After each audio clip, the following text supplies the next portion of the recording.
Hi again, everyone. I'm the Cantankerous Collector. This is episode 30. So, last week, my favorite comic book artist since I was a kid passed away. John Romita died on Monday, June 12th, in his sleep. He was 93. He was born like 2 weeks after my father. So, he was he was great. He was a great comic book artist. I mean, his work, his work fills my place.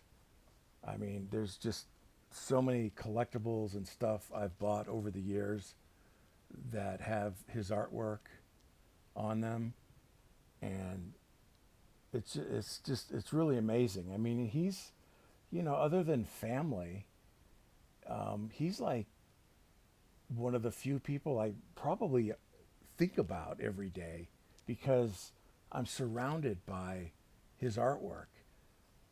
It's probably sounds kind of strange, but that's the truth. I mean, wherever I look, his stuff is hanging on the wall, and a lot of it is still in storage, and I'm still going through it and all, and um, I gathered some of it for this video.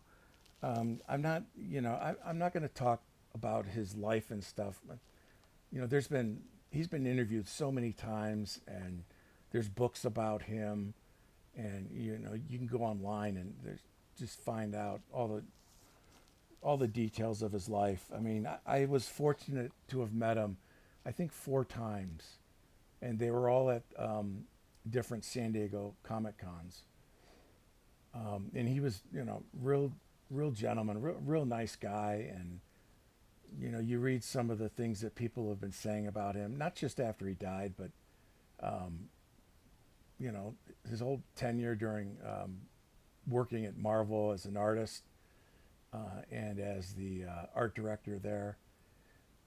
He worked, I think, from the mid '60s uh, through up to 95, I think. So he worked like 30 years at Marvel, and there's nothing but good said about him over the years. So I first knew of John Romita back in 1974, 1 year pre-Jaws. The first Spider-Man comic I read was Amazing Spider-Man number 131. That was where Doc Ock was marrying Aunt May. It's a great Gil Kane cover. That was released in January of 1974, and a buddy of mine, a childhood friend, his older brother had a copy of that, and he lent it to me overnight, and so I got to read it, and that was the first Spider-Man comic I ever read. Now I was familiar with Spider-Man, with he was on the Electric Company, and of course that great '60s cartoon, Spider-Man, Spider-Man. I was seeing that in the early '70s through reruns. So I knew of the character, of course, but that issue in January 1974, issue 131, was the first Spider-Man comic I had ever read. And the next issue, which came out in February 1974, that was the first one I ever bought. It was issue number 132, where he's fighting the Molten Man, and it's a great Spider-Man cover.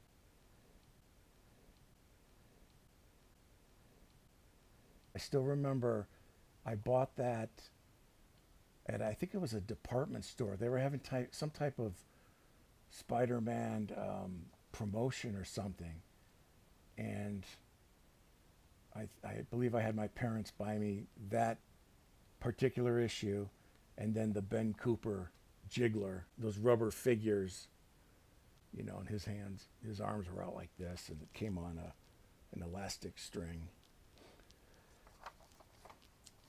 So That was it. I mean, I was hooked.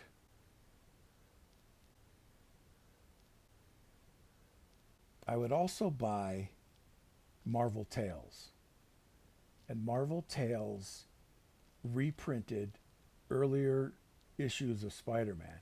And at this time, they were reprinting, you know, books that were done back in the 60s, the late 60s. And so as I read those, in the credits, it would say artist Jazzy Johnny Romita or John Romita. And in the meantime, in the Amazing Spider-Man, he had pretty much left the book by the time I was reading it, and Ross Andrew took over. Now, Romita actually did the art in Amazing Spider-Man 132, the first issue I bought, and he did the cover for that also. But after that, it was mainly Romita covers only. And of course, the covers, I was always a cover kid. I'm a cover guy. I love covers. And I'd buy a comic book just for its cover.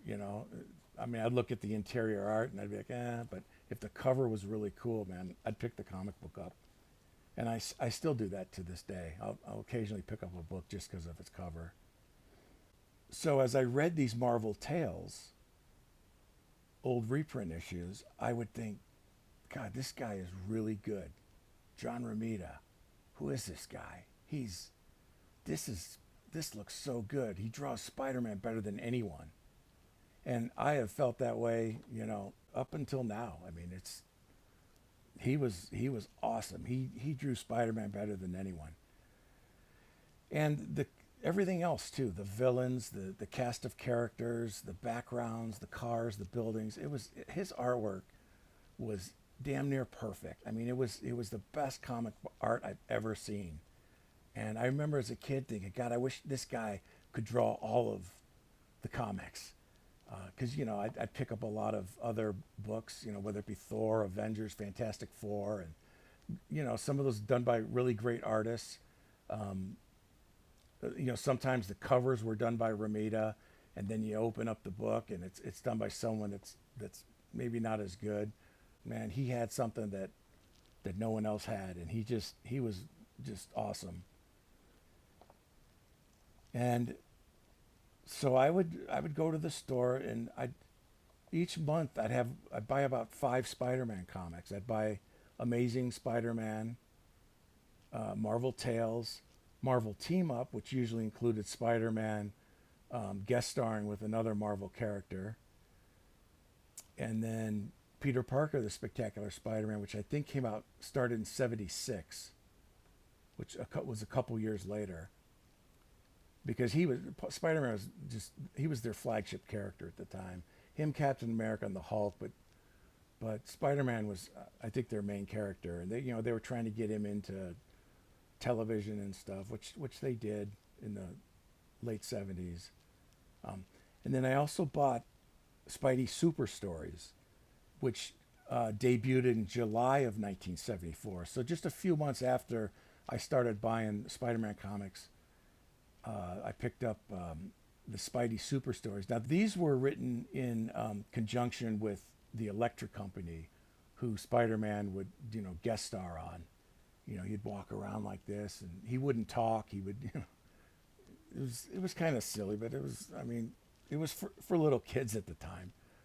I felt I was a little mature for that. No, but the reason I bought these Spidey Super Stories is because Romita did the covers for them. He did the covers for like the first 25 issues, and they were great covers. They were, it's like kind of, I don't know, I don't want to say silly, but the stories were kind of silly, real simple, easy art, easy for the eye, and it was mainly made for young kids to start reading and to, get introduced to Marvel through these comics and these characters and stuff. But the covers were great, and they had a lot of great Spider-Man figures on them, done by Romita. Romita, to me, was in his prime by like 75. I think, probably 70 on through probably the mid 80s, he was just in his prime, but especially in the mid 70s, and so I would buy those stories just for the covers. And it wasn't just Spider-Man that he drew great. He drew all the characters awesome. He was amazing. He was real creative. He created or co-created a bunch of great characters. He designed Mary Jane Watson, co-created, I guess, with Stan Lee. He co-created Wolverine. He came up with Wolverine's design, and just a slew of characters and villains and just real amazing stuff. I've always loved his art. I wish I could have bought a lot of his originals, but they go so high, and I'm fortunate with what I own. I'm happy with what I own, but you kind of never have enough with him. I remember seeing the original cover to that Molten Man issue, number 132, February 1974. I remember seeing the original art to that at a convention in Chicago in 1995, and the guy wanted $3,000 for it. And now that's nothing. I'd pay that in a heartbeat.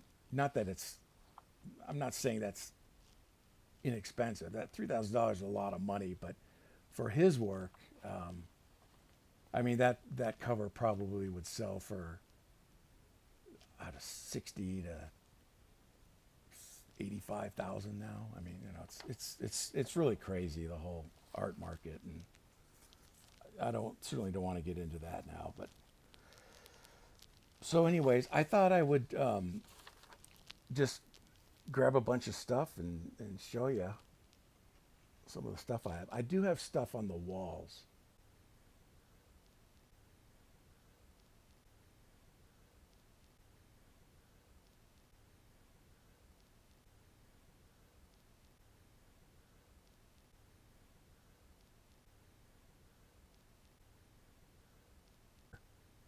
This here is, I think, my brother got me this. I don't know if this was. Oh, it was Orange Julius. I think he got me this. This was a display that they used. Wow, I don't know if you could see that, but it's Spider-Man kind of in his classic 3-point stance that Romita drew after Ditko did his pinup version back in the 60s. And this one, is pretty much unused.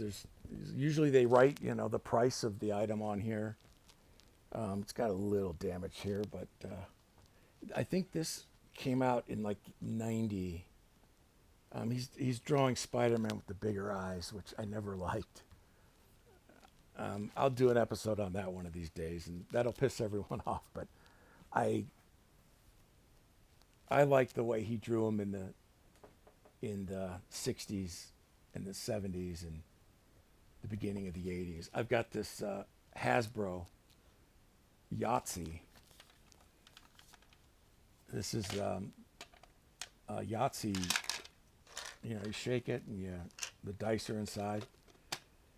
This to me is Spider-Man, and that's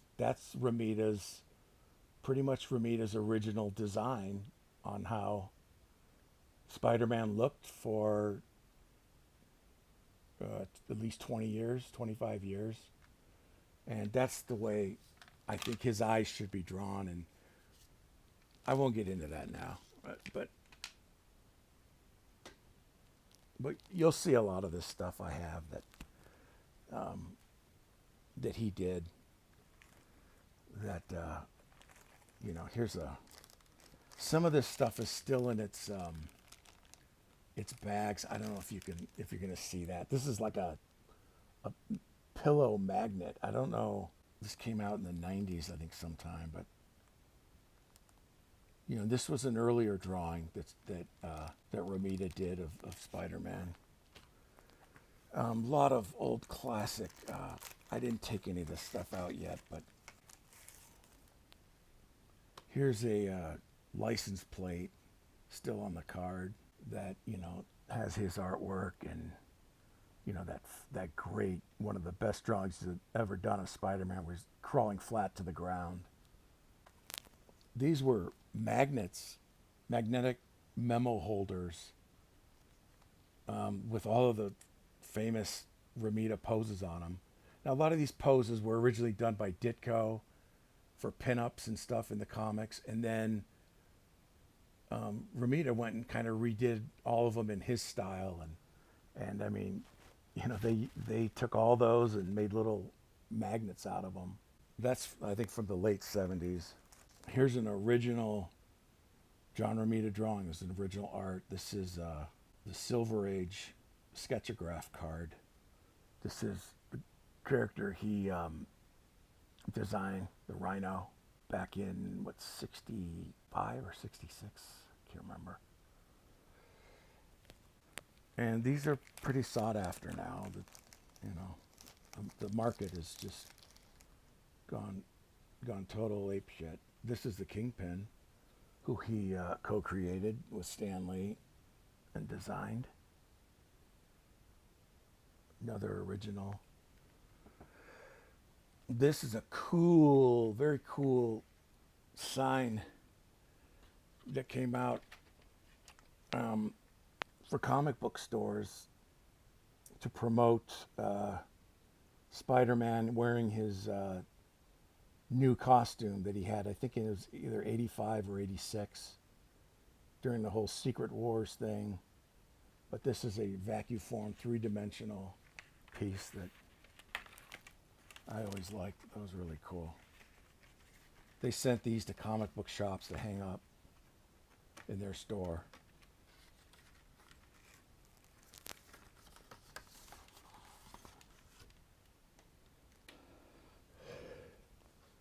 Silver Buffalo produced these really cool reproductions of comic books, mounted or laminated or however they do it, to wood.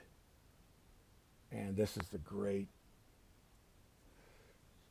cover with Spider-Man fighting Luke Cage. This was a few issues, actually 10 issues before I started reading. So I had to go back and either buy these or as back issues, or I would read about them in Marvel Tales. When Marvel Tales finally caught up with issues in 1973. So eventually I got to read all those stories. This is Displate. Makes these prints on metal. And there's a great splash page done by John Romita from the Daredevil comic where he's fighting Spider-Man.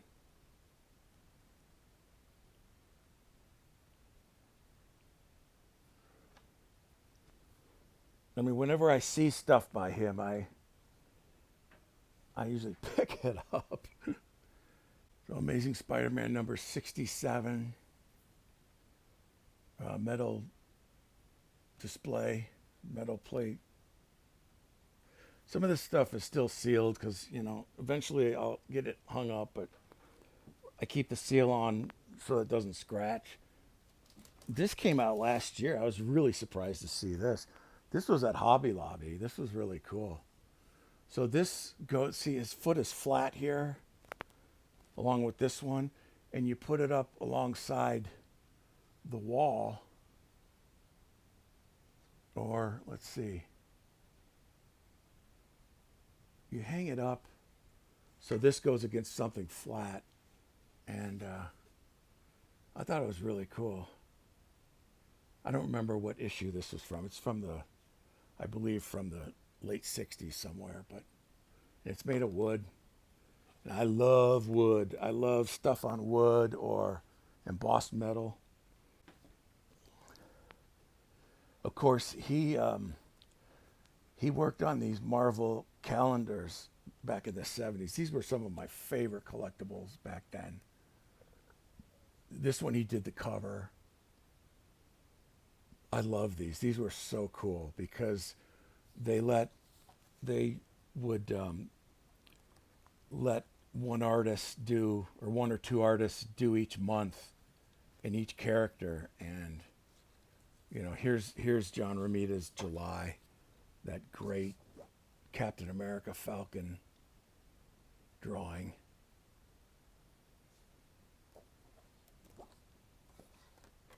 And they'd just be all great, just great artwork by all the great Marvel artists.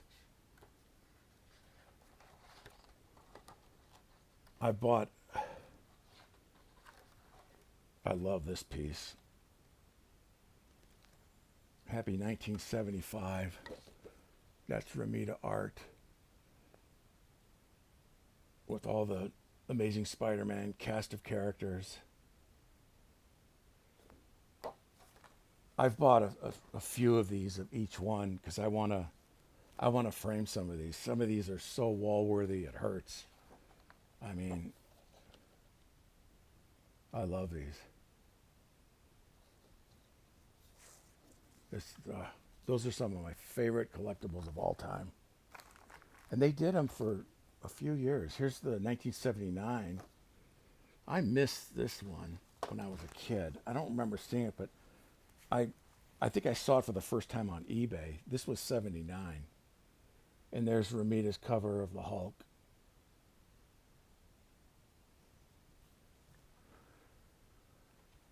Some of these are dusty.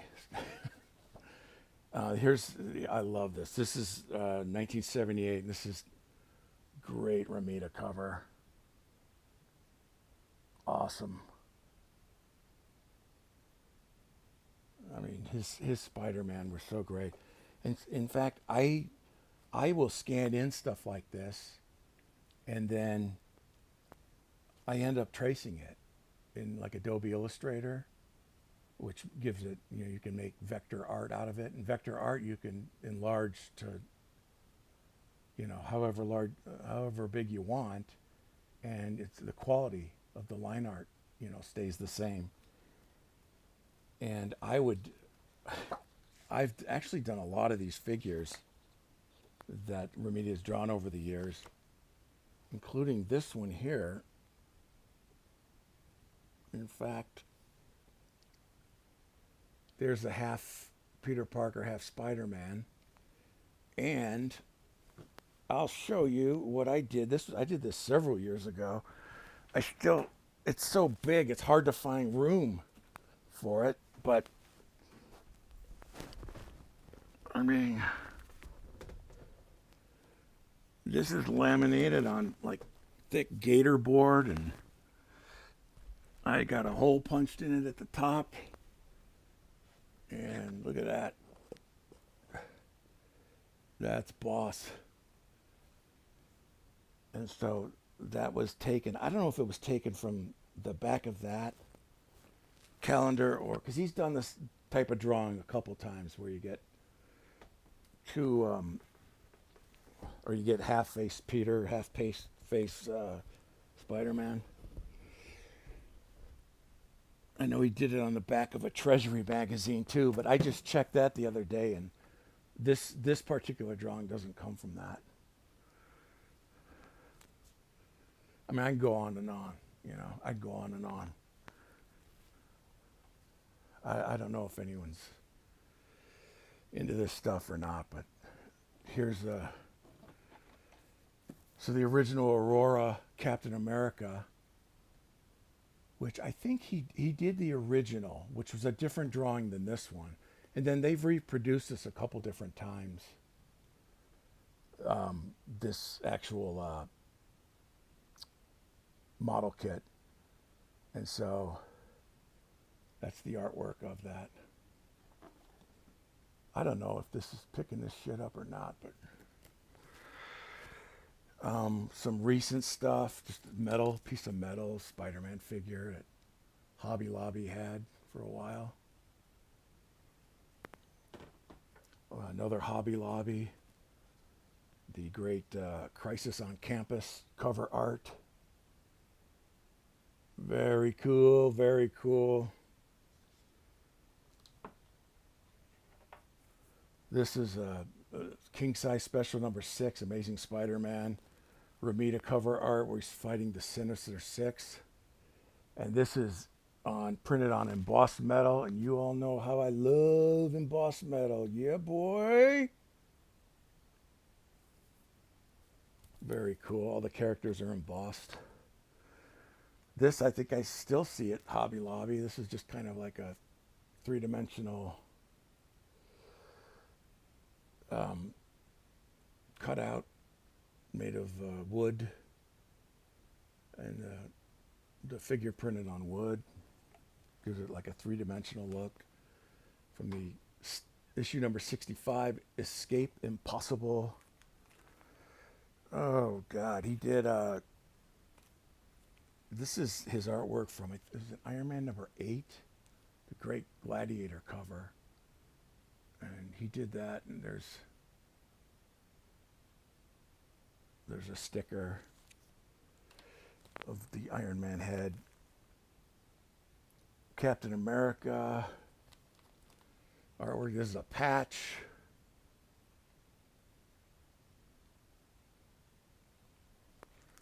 We got magnets. I mean, you name it. Magnets from, that's I think from the UK or Germany or something. Here's a cardboard display from 1986. His most daring exploits, his most devious foes, his amazing origins. A wallet that's got the great Marvel team-up cover with Iron Man that Romita drew, and it's got the tin.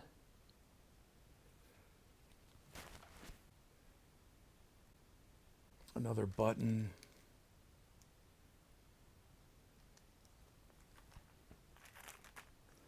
And then I've got, here's some artwork I've got. This is from the Kingpin special, To the Death. So here's the book. Spider-Man and Daredevil and fighting Kingpin.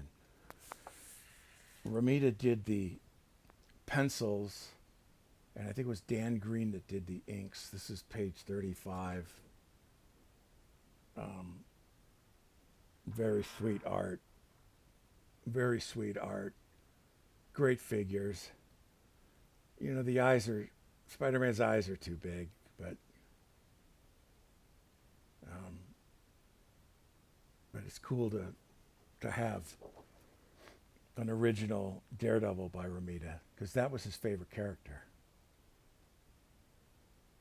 That's who he started on when he went over to Marvel. And then they put him on the Amazing Spider-Man comic. Here's a cover I have that he did. This shows you how good he was.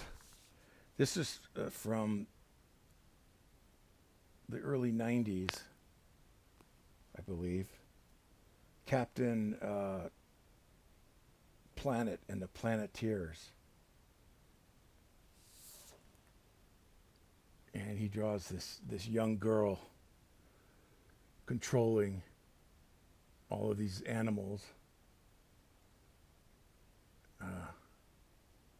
They're about to attack something. I don't know. I don't think I ever got this comic book. It wouldn't be, well, you know what? I would have picked it up if I had seen it and knew it was Romita art. I probably would have picked it up. I doubt he did anything with the interior. I think it was just the cover he did.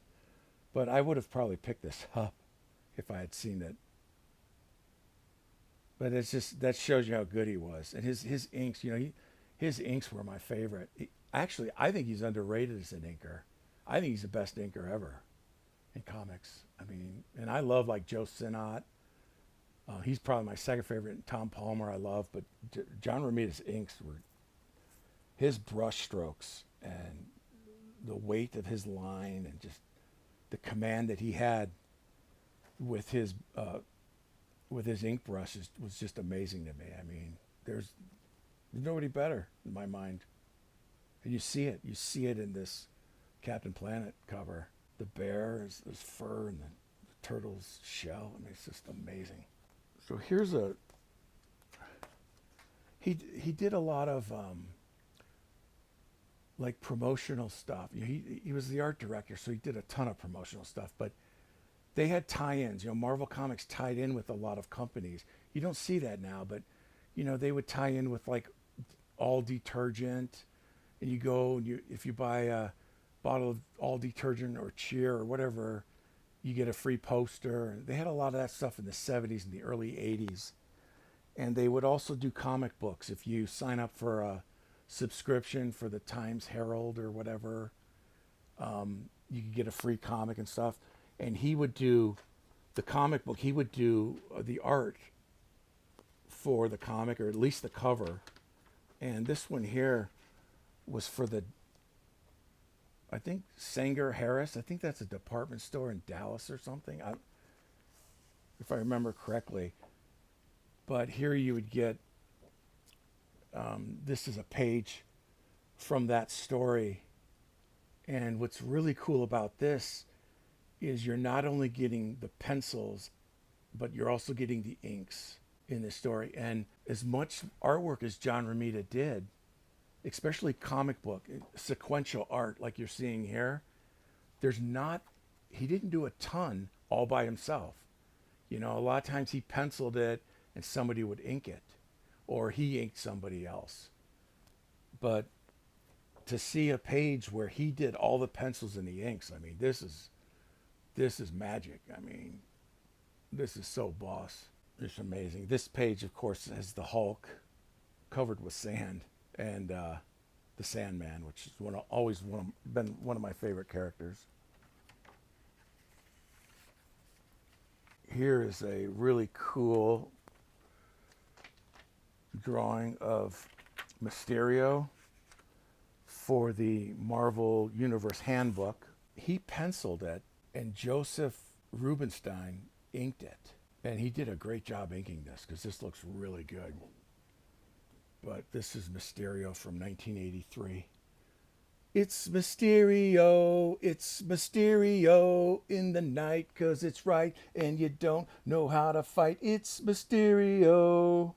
Yeah, it says on the back here, I think it says John Sr., J.R. Sr. That's what it does, J.R. Sr. and R.U.B. for Rubinstein. But that's awesome. And that was published in the Marvel Universe Handbook, which those got me back into collecting in the 80s. I'll go through that story someday, but I stopped collecting around the early 80s, which to me is kind of the end of Marvel. Kind of where the death of Phoenix, when that happened, that to me is kind of the end of Marvel. That's not saying that nothing good was done after that, but there wasn't a lot of good, I don't think, and that's just my opinion. But there was some good stuff, but here's I bought this guy when I first moved out here at a Fred Meyer store. They had these. It's a placemat, a vinyl placemat, and it's got great artwork. I don't know who did the Hulk, but Romita definitely did Captain America and Spider-Man. And that Spider-Man figure, I don't recall seeing anywhere else. He's kind of got the bigger eyes, so you can tell it was done in the either probably 90 or 91. And that, of course, that classic Captain America has been done all over. I mean, that's what I used for my thumbnail that you clicked on. Thank you very much. And here's a cover he did for a Marvel Superheroes calendar in 1988.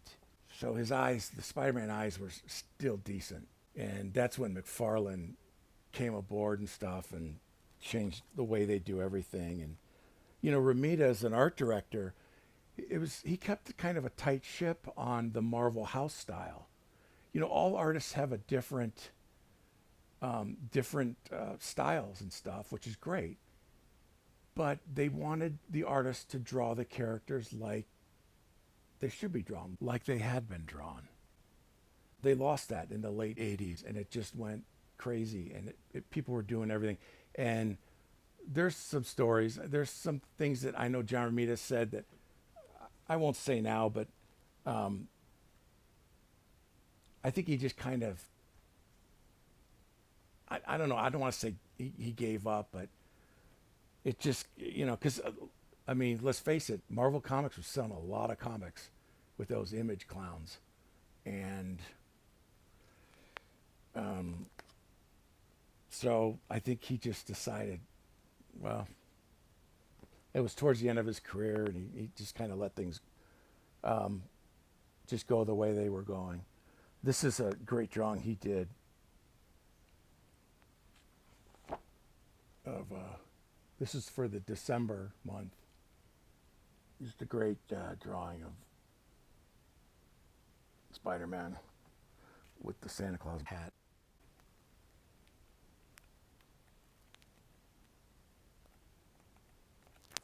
Just, I mean, I could go on and on, I could go on and on.